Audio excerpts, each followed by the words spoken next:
CPIM SDPI ബന്ധമെന്ന ആരോപണം കോൺഗ്രസിന്റെ നുണയെന്ന് മുഖ്യമന്ത്രി പിണറായി വിജയൻ. ദുരാരോപണങ്ങൾ ഉന്നയിച്ച് ശ്രദ്ധ തിരിച്ചുവിടാനാണ് ശ്രമം. എന്നാൽ SDPI വോട്ട് വേണ്ട എന്ന് പറയുമോ എന്ന ചോദ്യത്തിന് മുഖ്യമന്ത്രി മറുപടി നൽകിയില്ല.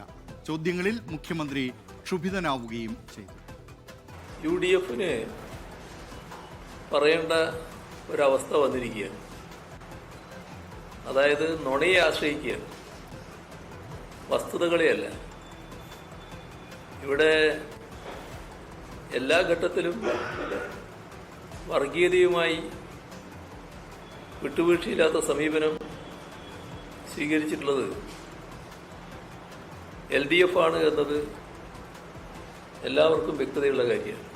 അങ്ങനെ ജനങ്ങളെ ആകെ തെറ്റിദ്ധരിപ്പിക്കാമെന്ന വ്യാമോഹം വേണ്ടതില്ല. ഏതാനും വോട്ടിനു വേണ്ടി അവസരവാദ നിലപാട് ഞങ്ങൾ സ്വീകരിക്കാറില്ല. എപ്പോഴും തത്വാധിഷ്ഠിതമായ നിലപാടാണ്. ഇയാൾക്ക് വേറെ എന്തോ സൂക്കേടാണ് കേട്ടോ. ഇനി അത് ഞാൻ മറുപടി പറഞ്ഞിട്ട് കാര്യമില്ല. വേറെ എന്തോ അജണ്ടയും കൊണ്ട് വന്നിരിക്കുകയാണ്. ഏതോ ഒരു ഞാൻ സാധാരണ അങ്ങനെ ചോദിക്കില്ല, പക്ഷെ എന്തോ പ്രത്യേക അജണ്ടയായിട്ട് വന്നാണെങ്കിൽ അതൊക്കെ മാറ്റി വെച്ചാൽ മതി കേട്ടോ. ഈ പത്രസമ്മേളനം തന്നെ അലങ്കോലപ്പെടുത്തണം എന്നുള്ള ഉദ്ദേശം നിങ്ങൾക്കുണ്ടോ? അങ്ങനെ ഒരു രീതിയിലല്ല വേണ്ടത്. SDPIയെ കുറിച്ച് ഞാനാണോ മറുപടി പറയുന്നത്? SDPIക്കാരോട് നിങ്ങൾ പോയി ചോദിക്കണോ? SDPI CPIM ധാരണ പരസ്യമാണെന്ന് മുൻ പ്രതിപക്ഷ നേതാവ് രമേശ് ചെന്നിത്തല. മുഖ്യമന്ത്രി നേരിട്ടിടപെട്ടാണ് കൂട്ടുകെട്ടുണ്ടാക്കിയതെന്നും രമേശ് ചെന്നിത്തല ആരോപിച്ചു.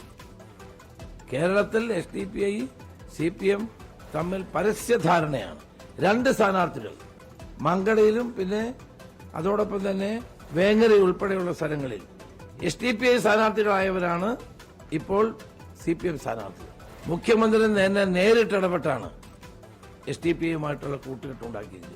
PDP അബ്ദുൽ നാസർ മദനി കൂടി ഇരുന്നുകൊണ്ടാണ് ആ യോഗത്തിൽ പങ്കെടുത്തതാണ് ഞാൻ അറിയുന്നത്. PDPയുടെ പിന്തുണ പ്രഖ്യാപിച്ചത്.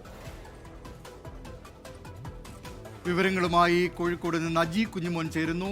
അജി, തെരഞ്ഞെടുപ്പ് പ്രചാരണം രണ്ടാം ഘട്ടത്തിലേക്ക്, അടുത്ത ഘട്ടത്തിലേക്ക് കടക്കുകയാണ്. ആദ്യഘട്ടത്തിലുണ്ടായിരുന്ന BJP CPIM ഡീൽ എന്ന ആരോപണം അത് നിലനിൽക്കെ തന്നെയാണ് ഇപ്പോൾ SDPI CPIM ഡീൽ എന്ന ആരോപണത്തിലേക്ക് കോൺഗ്രസ് കടന്നിരിക്കുന്നത്. ഇനി നേതാക്കൾ ഇത് സംബന്ധിച്ചുള്ള പ്രത്യാരോപണങ്ങളായിരിക്കും ഈ തെരഞ്ഞെടുപ്പ് പ്രചാരണ രംഗത്ത് അടുത്ത ഘട്ടത്തിൽ നിറയുക എന്ന സൂചന നൽകിക്കഴിഞ്ഞിരിക്കുകയാണ് ഇതിനകം തന്നെ നേതാക്കൾ. എന്തൊക്കെയാണ് വിശദാംശങ്ങൾ? ദിലീപ് കുമാർ, ഇന്ന് മലപ്പുറത്ത് നടന്ന പത്രസമ്മേളനത്തിനാണ് മുഖ്യമന്ത്രിയോട് ഈ SDPI ബാന്ധവത്തെ കുറിച്ച് മാധ്യമപ്രവർത്തകർ ചോദിച്ചത്. അപ്പോൾ SDPI എന്നും വർഗീയ ശക്തി തന്നെയാണ്. ജമാഅത്ത് ഇസ്ലാമിയോടും ഒപ്പം തന്നെ SDPIയോടും RSSനോടും അടക്കം ഒരേ നിലപാടാണ് CPMനുള്ളത്. ആ നിലപാട് തന്നെ എന്നും ഒരേ നിലപാടാണ്. ആ നിലപാട് തന്നെ ആവർത്തിക്കുകയും ചെയ്യുമെന്ന് പറയുന്നു. അപ്പോൾ മാധ്യമപ്രവർത്തകർ മുഖ്യമന്ത്രിയോട് പ്രധാനമായും ഒരു ചോദ്യം ചോദിച്ചു. SDPIയുടെ നേതാക്കളൊക്കെ ഈ അടുത്ത ദിവസങ്ങളിലൊക്കെ പറഞ്ഞിരുന്നത് സർക്കാരുമായി ബന്ധപ്പെട്ട് ഭരണവിരുദ്ധ വികാരം ഇല്ല എന്നുള്ള ഒരു നിലപാടാണ് SDPI സ്വീകരിച്ചത്. മുഖ്യമന്ത്രിയോട് ഈ ചോദ്യം ചോദിച്ചപ്പോൾ മുഖ്യമന്ത്രി പറഞ്ഞത് അത് അവരോട് പോയി ചോദിക്കണമെന്ന ഒരു ആവർത്തനമാണ് അദ്ദേഹം പറഞ്ഞത്. SDPIയുടെ വോട്ട് ആർക്കാണ് കുത്തേണ്ടതെന്ന് തീരുമാനിക്കേണ്ടത് അവരാണ്, അത് അവരോട് പോയി ചോദിക്കണം എന്നുള്ള ഒരു കാര്യം കൂടിയാണ് ഇതിൽ പ്രധാനമായും എടുത്തു പറയുന്നത്. അത് മാത്രമല്ല, ഈ PV അൻവറുമായി ബന്ധപ്പെട്ടുള്ള ചോദ്യങ്ങളോട് മുഖ്യമന്ത്രി ശുഭിതനായി തന്നെയാണ് സംസാരിച്ചത്. പ്രധാനമായും ഈ SDPI ഡീൽ എന്നുള്ള SDPI CPM ഡീൽ എന്നുള്ള ആരോപണത്തെ അത് കോൺഗ്രസിന്റെ നുണയാണ് എന്നുള്ള ഒരു പ്രസ്താവനയാണ് മുഖ്യമന്ത്രിയുടെ ഭാഗത്തു നിന്നും പ്രധാനമായും ഉണ്ടായിരിക്കുന്നത്. വർഗീയ ശക്തികളെ ചാരി നിൽക്കുന്ന ഒരു സമീപനം CPMനില്ല. അത് എക്കാലത്തും സ്വീകരിച്ച നിലപാടാണ്. അത് AKജിയുടെ കാലം മുതൽ സ്വീകരിച്ച നിലപാട്. ആ നിലപാട് തന്നെയാണ് ഇപ്പോഴും ഉള്ളത്. അതുതന്നെയാണ് ജമാഅത്ത് ഇസ്ലാമിയോടും ഉള്ളത്. ജമാഅത്ത് ഇസ്ലാമിയോടും ഒരു വിട്ടുവീഴ്ചയ്ക്കും ആയിട്ടില്ല എന്നുള്ളതാണ് മുഖ്യമന്ത്രി പറഞ്ഞത്. CPMനെ സംബന്ധിച്ചിടത്തോളം ഒരു ചാഞ്ചാട്ടവും ഈ വിഷയവുമായി ബന്ധപ്പെട്ടില്ല എന്നാണ് പ്രധാനമായും അദ്ദേഹം പറയുകയും ചെയ്യുന്നത്. ഈ ചോദ്യങ്ങൾക്ക് ശേഷം, പത്രസമ്മേളനത്തിന് ശേഷം പതിവില്ലാതെ മുഖ്യമന്ത്രി പത്രസമ്മേളനം നിർത്തി തിരിച്ച് മടങ്ങിപ്പോകുമ്പോഴാണ് മാധ്യമപ്രവർത്തകരോട് ശുഭനായി അദ്ദേഹം സംസാരിച്ചത്. അതായത് ഇറങ്ങിപ്പോകുന്നതിനിടെയാണ് അല്പബുദ്ധിയെങ്കിലും ഉപയോഗിക്കണമെന്ന് മാധ്യമപ്രവർത്തകരോട് പറഞ്ഞത്. മാധ്യമപ്രവർത്തകർ അജണ്ട സ്വീകരിക്കുന്നവരാകരുത് എന്നുള്ള ഒരു വിമർശനവും മാധ്യമപ്രവർത്തകർക്ക് നേരെ ഉണ്ടായിരുന്നു. മുഖ്യമന്ത്രിയെ ഏറ്റവും കൂടുതൽ പ്രകോപിപ്പിച്ചത് ഈ SDPIയോടുള്ള ചോദ്യങ്ങളോടാണ് മുഖ്യമന്ത്രി ഏറ്റവും കൂടുതൽ പ്രകോപിപ്പിച്ചത്. അത് മാത്രമല്ല, മങ്കടയിലെ സ്ഥാനാർത്ഥിയോട് പറ്റിയുള്ള ചോദ്യത്തിലും മുഖ്യമന്ത്രി ഇത് തന്നെയാണ് നിലപാട് ആവർത്തിച്ചത്. മങ്കടയിലെ സ്ഥാനാർത്ഥി എന്താണ് പറഞ്ഞതെന്ന് അത് മങ്കടയിലെ സ്ഥാനാർത്ഥിയോട് പോയി ചോദിക്കണമെന്നുള്ള ഒരു നിലപാട് കൂടിയാണ് മുഖ്യമന്ത്രി സ്വീകരിച്ചത്. ഈ തെരഞ്ഞെടുപ്പ് അതിന്റെ അവസാന നാളുകളിലേക്ക് കടന്നിരിക്കുമ്പോഴാണ് ഇത്തരത്തിൽ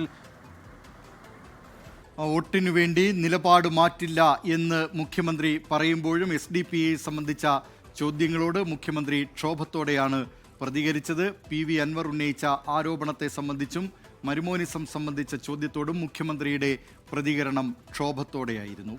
മലപ്പുറത്ത് നിന്ന് വിവരങ്ങൾ നൽകിയത് അജി കുഞ്ഞുമോൻ.